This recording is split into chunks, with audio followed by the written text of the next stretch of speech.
Good morning friends. આપણે standard 11th English text book unit number 2 read 3 the secret of machine, યંત્રોનું રહસ્ય, આ unit કવિતા. સૌ પ્રથમ પહેલાં આપણે એના ગ્લોસરીના શબ્દ જોઈશું. ઓર, ORE, ઓરનો અર્થ થાય એ મેટલ બેરિંગ મિનરલ ઓર રોક, ખાણ અથવા તો ખડક, જેમાંથી લોખંડ, તાંબુ, પિત્તળ એવી બધી ધાતુઓ મળે. આપણે એને ખાણ કહીએ, ખનિજ કહીએ. ફર્નેસ એટલે ભઠ્ઠી, રોટ એટલે આકાર આપવો, ફાઇલ્ડ એટલે સ્મૂથડ એટલે કે એને ઘસવું, ગેઝડ મેઝર્ડ માપન કરવું, હોલ ડ્રેગ એટલે ખેંચવું, હેવન્સ એટલે આકાશ, વેનિસ એટલે અદૃશ્ય. ખૂબ સુંદર કવિતા છે. રૂડયાર્ડ કિપલિંગ, આ મહાન ઇંગ્લિશ કવિ, જેમણે એક સાચી હકીકત આપણને કહે છે. યંત્રો એ આજની દુનિયામાં યંત્રો એ એટલું બધું કામ કરે છે. યંત્રો એ દુનિયામાં નવસર્જન કરે છે અને જબરજસ્ત આપણામાં ક્રાંતિ લાવે છે, દેશમાં ક્રાંતિ લાવે છે, વિશ્વમાં ક્રાંતિ લાવે છે. પણ યંત્રો એ છેલ્લે એમ જ કહે છે કે અમે ગમે તેટલા પાવરફુલ હોઈએ, પણ અમે તો તમારા મગજના બાળકો છીએ. તમારી આગળ અમારું કંઈ ચાલતું નથી. તમે સ્વિચ બંધ કરી દો એટલે અમે કામ કરતા બંધ થઈ જઈશું. એટલે સુંદર મજાની વાત આપણને રૂડયાર્ડ કિપલિંગ કરે છે. ચલો આપણે કવિતાને ભણીએ. The secret of the machines, યંત્રોનું રહસ્ય. રૂડયાર્ડ કિપલિંગ. યંત્રો પોતે આપણને કહી રહ્યા છે. અહીંયા વી જે છે એ યંત્રો માટે છે. We were taken from the ore bed and the mine. અમને ખાણમાંથી અથવા તો ખીણમાંથી અમને કાઢવામાં આવ્યા. જો લોખંડ છે એની ધાતુ હોય, જમીનમાંથી આપણને મળી આવે. એલ્યુમિનિયમ છે. ટૂંકમાં યંત્રો બનાવવા માટે જે ધાતુ વપરાય એ ધાતુઓ આપણને ખાણમાંથી અથવા ખનિજમાંથી મળે. વી વેર મેલ્ટેડ, પછી અમને પીગાળવામાં આવ્યા છે. ઇન ધ ફર્નેસ, એ ધાતુ મળી જાય એને અમને પીગાળવામાં આવ્યા છે. And the pit, we were cast, અમને ગઢવામાં આવ્યા છે. એન્ડ રોટ, આકાર આપવામાં આવ્યો. એન્ડ હેમર ટુ ડિઝાઇન, અને હથોડા મારીને અમને ડિઝાઇન આપવામાં આવી. વી વેર કટ, અમને કાપવામાં આવ્યા. એન્ડ ફાઇલ્ડ, અમને ઘસવામાં આવ્યા. એન્ડ ટૂલ્ડ, અમારામાં અલગ અલગ યંત્રો લગાડવામાં આવ્યા. એન્ડ ગેઝ ટુ ફીટ, અને માપન કરી અને અમને જોડવામાં આવ્યા. હવે યંત્ર કહે છે some water, call and oil is all V ask. અમારે માત્ર શું જોઈએ? તો અમારે માત્ર થોડું પાણી, કોલસો અને તેલ, આટલી વસ્તુ હોય તો અમને કોઈ પણ કાર્ય અઘરું લાગતું નથી. And thousands of an inch to give us play, અને અમને ચાલવા માટે થોડીક જગ્યા એટલે તમે અમને આપશો. And now if you will set us to our task, હવે તમે અમને અમારી પર છોડી દો. We will serve you for and 20 hours a day. અમે તમને 24 કલાક રાત દિવસ તમારા માટે કામ કરીશું, તમારી સેવા કરીશું. વી કેન પુલ, અમે ખેંચી શકીએ છીએ. એન્ડ હોલ્ડ, ધકેલી શકીએ છીએ, એન્ડ પુશ ધક્કો મારી શકીએ છીએ, એન્ડ લિફ્ટ ઉચકી શકીએ છીએ, એન્ડ ડ્રાઈવ વાહન ચલાવી શકીએ છીએ.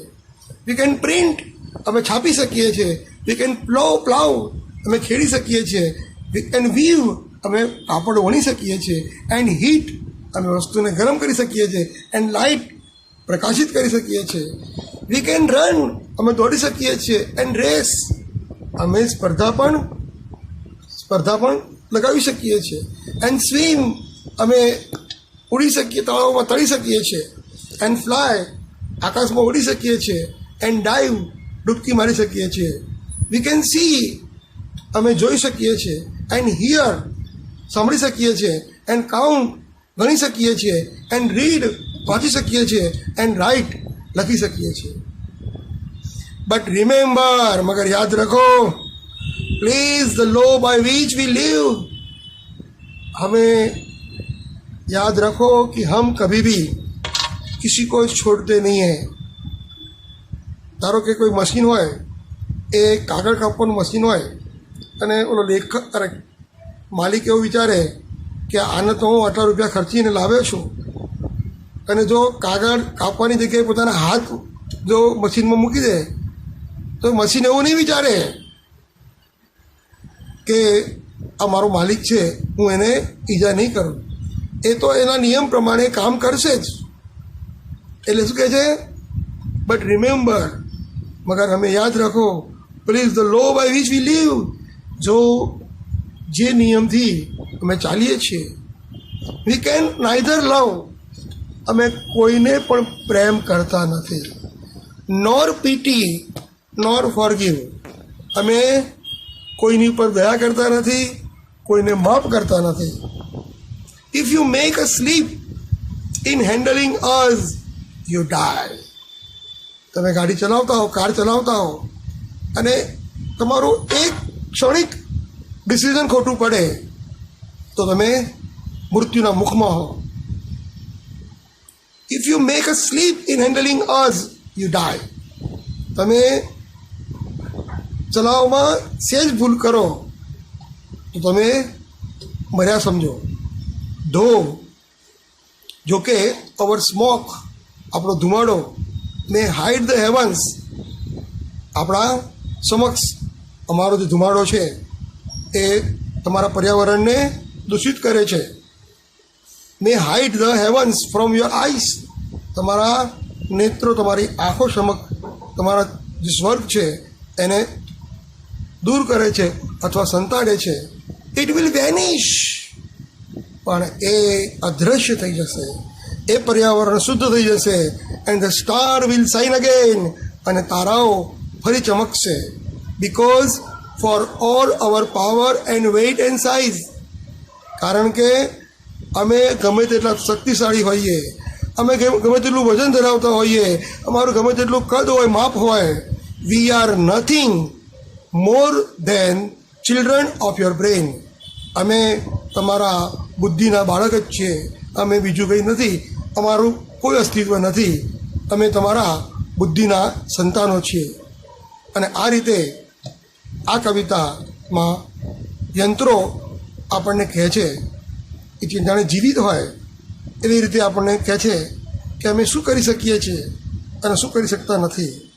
પણ અમને ચલાવવામાં જો સહેજ પણ ભૂલ કરી તો તમે મૃત્યુના મુખમાં હો. તો મિત્રો, આવી સુંદર કવિતા આપણે જોઈ. હવે કવિતાની અંદર તમે કેટલાક ક્વેશ્ચન આન્સર્સ જોયા, ક્વેશ્ચનના જવાબ જોયા. જેમ કે પહેલો ક્વેશ્ચન છે,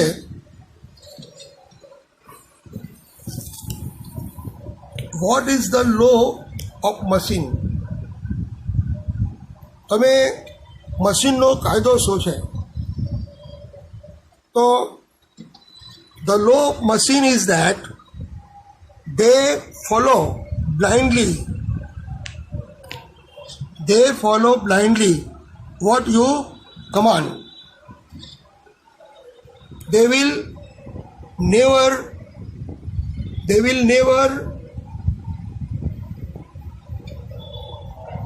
forgive anyone, they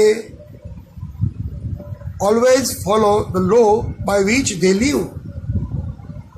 Yes, next question. Why do the machines consider themselves transitory? So the machines consider themselves transitory. Transitory એટલે કામ ચલાવ. Because they are nothing more than children of our brain. Children of our brain. Question number 3. What can machine do? Machine શું કરી શકે છે? તો તમે કવિતામાં જોયું કે they can pull and haul and push and lift and drive. They can print and plow and weave and heat and light. They can run and race and swim and fly and dive. They can see and hear and count and read and write. The machine can do everything. Question number 4. How do machines serve us? Machine આપણને કેવી રીતે સેવા કરે છે? Machine આપણને કેવી રીતે સેવા કરે છે? મશીન વીની જગ્યાએ મશીન મૂકો. Machines will serve us 4 and 20 hours a day after giving some water, coal and oil is all they ask, and 1,000 of an inch to give them play. Question number 5. How do machines differ from human beings? Machine એટલે કે યંત્રો માનવ કરતાં કઈ રીતે અલગ પડે છે? Machines differ from human being because they can neither love nor pity nor forgive. They can neither love nor pity nor forgive. હવે યુનિટ નંબર 3 શરૂ કરીએ છીએ. Unit number 3 females for forestry. વન વૃક્ષારોપણ અથવા વન સજ્જતા મહિલાઓ દ્વારા. યુનિટ 3 પહેલાં આપણે ગ્લોસરી જોઈશું. સિગ્નિફિકન્ટ એટલે મહત્ત્વનું. ફોડર એટલે પશુ આહાર, ઘાસચારો. ડોમેસ્ટિક એટલે ઘરેલું. હર્બ્સ વન ઔષધિ. કન્ઝપ્શન વપરાશ. લેસ મેક સડન મૂવમેન્ટ તરત જ કોઈ ચળવળ કરવી. એક્સપ્લોઇટ એટલે યુઝ સેલ્ફિશ. આમ તો એક્સપ્લોઇટ એટલે શોષણ કરવું થાય, પણ આ પાઠના અર્થમાં નિસ્વાર્થીપણે. કોન્ટ્રાડિક્શન એટલે વિરોધાભાસ, અહીંયા નકારાત્મકતા. રેઝિસ્ટન્સ એટલે અવરોધ. ઓપ્રેસિવ એટલે અન્યાય. એમ્બ્રેસિંગ ભેટી પડવું. સો SAW સો. જો મિત્રો આ સો જે છે એ વર્બના અર્થમાં નથી, નાઉનના અર્થમાં છે. એનો અર્થ થાય કરવત. Tool with zigzag ending for cutting woods. Fell એટલે કાપવું. ડિગ્રેડેડ ઘટાડવું. રીએફોરેસ્ટ વૃક્ષારોપણ કરવું. Replant with forest trees. Scarcity એટલે અછત. કમ ફોરવર્ડ આગળ વધવું, આગળ આવવું અથવા તો કોઈ પ્રવૃત્તિ ઉપાડી લેવી. કોન્સ્ટિટ્યુશન એટલે બંધારણ. કમ્પેશન દયા, સહાનુભૂતિ. ઓર્ગેનિઝમ સજીવ, લિવિંગ થિંગ્સ. કોન્ફ્લિક્ટ એટલે સંઘર્ષ. ઇન્ડિજિનિયસ એટલે પોતાના નેટિવ એટલે કે પોતાના મૂળભૂત વિષયનું અથવા તો આપણે જે તે વિસ્તારનું બિલોંગિંગ ટુ નેટિવ. ઇન્ટેન્સિટી તીવ્રતા, અને વિજિલન્ટ એટલે વોચફુલ એટલે કે ખૂબ જ સાવધાન, સચેત. Unit 3 read 1 females for forestry. Females એટલે મહિલા, સ્ત્રીઓ. ફોરેસ્ટ્રી એટલે વૃક્ષારોપણ કાર્ય. સિન્સ ટાઈમ બિગન, ઘણા વર્ષોથી, ધ નેચરલ બ્રોડ લીવ્ડ ફોરેસ્ટ, વૃક્ષો અને ઝાડપાન વાળા જંગલો ઓફ ધ હિમાલયાસ, હિમાલયના જંગલો, have played a significant role in life of people of Uttar Pradesh. ઉત્તર પ્રદેશના હિમાલયની તળેટીમાં આવેલા કેટલાક ઉચ્ચ પ્રદેશમાં, પર્વતીય પ્રદેશમાં રહેતા લોકોના જીવનમાં બહુ મહત્ત્વનો સિગ્નિફિકન્ટ રોલ, મહત્ત્વની ભૂમિકા અદા કરી છે. ઇનફેક્ટ, હકીકતમાં the forest are the foundation of whole economy of the hill village. જંગલો એ ખરેખર તો આખા પર્વતીય ગામડાઓની અર્થતંત્રની બરાબર પાયો છે. આ જંગલો હિમાલયની તળેટીમાં આવેલા જે ગામ છે કે જ્યાં પર્વતીય પ્રદેશ છે, ત્યાં પર્વતીય પ્રદેશમાં જે જંગલ છે, એ જંગલો એ લોકોની આર્થિકતા માટેના એ ખૂબ જ મહત્ત્વનો પાયોરૂપ છે. ગ્રીન લીવ્સ, લીલા પાન, એન્ડ ઘાસ for example provide fodder for the animals. પ્રાણીઓ માટે એ ઘાસચારો પૂરો પાડે છે. Whose dung is used as a fertiliser, અને એનું જે ખાતર છે એ ફર્ટિલાઇઝર, એનું જે છાણ છે એ ખાતર તરીકે ઉપયોગમાં આવે છે. ફોર ધ ક્રોપ પ્લાન્ટ્સ, જે પાકની જમીન હોય છે ત્યાં એમનું છાણ, પશુનું છાણ, જે આપણને રાસાયણિક ખાતર તરીકે વપરાય છે. ડ્રાય ટ્વિન્સ, વૃક્ષના ડાળિયા, એન્ડ બ્રાન્ચ, એની ડાળીઓ, શાખાઓ, are the only source of domestic cooking fuel.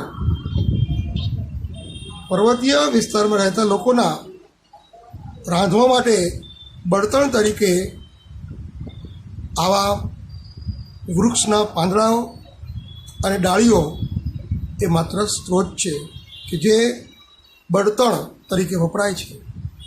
The forest also provide large સપ્લાયઝ of fruits.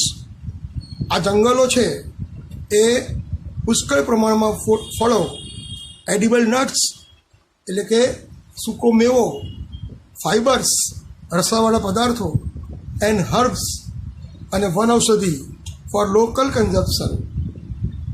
સ્થાનિક વપરાશકાર માટે આ બહુ જ મહત્ત્વના ફળો, ફૂલો, અથવા તો આપણે એમ કહીએ કે ફાઇબર્સ અને સૂકો મેવો પૂરો પાડે છે. The forest break the flow of seasonal rainfall. જંગલો એ વરસાદના, મોસમી વરસાદને ના પ્રવાહને રોકે છે. That lashes the slope of the mountain range every year during monsoon. અને આ પર્વતોને કારણે જે મોસમી પવન છે એના ઢોળાવ ઉપર, પર્વતના ઢોળાવ ઉપર વરસાદ પડતો જોવા મળે છે. This creates springs. ઘણીવાર આને કારણે ધોધ, પાણીનો ધોધ, એન્ડ એવર ફ્લોવિંગ સ્ટ્રીમ્સ, અને ઝરણા, સ્ટ્રીમ્સ એટલે ઝરણા, which are vital for the mountain people, અને પર્વતીય વિસ્તારમાં રહેતા લોકો માટે ખૂબ જ મહત્ત્વના છે. And there animal during the hot summer month, ગરમ ગરમ ઉનાળાના દિવસોમાં પ્રાણીઓ માટે અને પર્વતીય પ્રદેશમાં રહેતા લોકો માટે આ જે ઝરણા અને આ જે ધોધ છે એ મુખ્ય સ્ત્રોત છે, બહુ મહત્ત્વના પદાર્થ છે. ફોર મેની યર્સ, ઘણા વર્ષોથી, however large area of this rich forest, ઘણા વર્ષોથી આ જંગલો જે છે, રીચ ફોરેસ્ટ, અહીંયા રીચ એટલે પૈસાદાર નહીં કરવાનો, પણ ખૂબ જ મૂલ્યવાન જંગલો, રિસોર્સિસ આર ગેટિંગ ડિસ્ટ્રોયડ, કપાઈ રહ્યું છે, વૃક્ષોને કાપવામાં આવે છે. For example, the forest of Tehri Garhwal were exploited to supply timber for the expanding railway network in plains. મિત્રો, જે સમથળ જમીન ઉપર રેલવેનો ટ્રેક નાખવા માટે લાકડાની જરૂર પડે, અને લાકડા માટે તેરી ગઢવાલ જે જંગલો છે એ જંગલોમાં લાકડાને કાપવા માટે વૃક્ષો કાપવામાં આવે છે. યુરોપિયન ઇન મસૂરી, મસૂરી એ સ્થળનું નામ છે. મસૂરીમાં યુરોપના લોકો વોન્ટેડ કલ્ટિવેશન એટલે ખેતી કરવી, of a new food like potatoes, બટાકાની ખેતી કરવાનું માંગતા હતા. Leading to large scale clearing of mixed oak forest, ઓકના જંગલો, ઓક વૃક્ષના જંગલોને કાપી અને એની જગ્યાએ બટાકાની ખેતી કરવા માંગતા હતા. There was a clear contradiction between the village people's basic need, ગામના લોકોની પાયાની જરૂરિયાત, અને the requirement of the state to earn money, પૈસા કમાવા માટે સરકારની જરૂરિયાત. આ બંનેમાં કોન્ટ્રાડિક્શન, વિરોધાભાસ હતો. there was a clear contradiction, સ્પષ્ટ વિરોધાભાસ.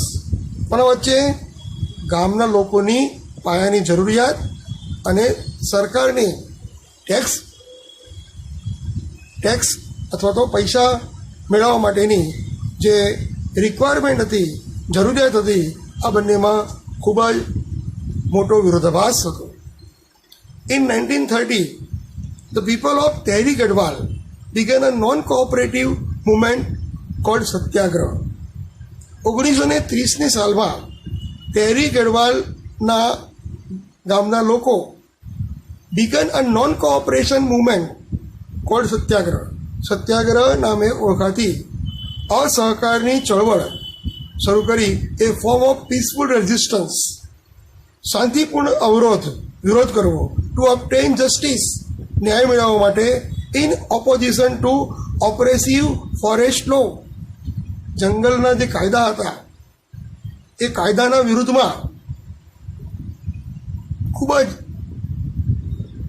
વિરોધ કરવા માટે 1930માં આ તેરી ગઢવાલ જિલ્લાના લોકો એ સત્યાગ્રહ આદર્યો. ઇન ધેટ યર, અને એ જ વર્ષે, a large number of people were killed in Tilari by arm force of the kingdom of Tehri Garhwal. Arm force એટલે જંગલમાં જે સૈનિકો હતા, એ સૈનિકો ભૂમિદળના, એમણે લોકોને મારી નાખ્યા. The people of Tehri Garhwal began non cooperation movement called Satyagraha, a form of peaceful resistance to obtain justice. એમને પોતે ન્યાય મેળવવા માટે, in opposition to oppressive forest law, દમનકારી કાયદા, જંગલના કાયદા હતા એનો વિરોધ કરી અને એની સામે ન્યાય મેળવવા માટે આ લોકોએ જે સત્યાગ્રહ કર્યો. પણ એ સત્યાગ્રહનો મોટા પાયા પર લોકોને મારી નાખવામાં આવ્યા. કોના દ્વારા? વન્ય રક્ષકો દ્વારા, આર્મ ફોર્સ. અને when they form a protest, જ્યારે તેમાં વિરોધ કર્યો, meeting against official forest policy, જંગલની જે પોલિસી હતી, જે નિયમો હતા, એના વિરુદ્ધમાં એમણે જ્યારે મિટિંગ કરી અને જ્યારે તેમણે વિરોધ કર્યો ત્યારે તેમને મારી નાખવામાં આવ્યા.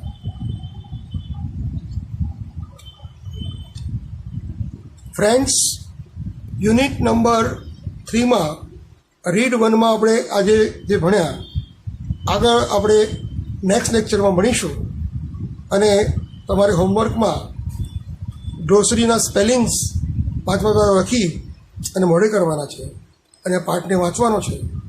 તો C you again in the next lecture. C you again. Bye bye and stay healthy.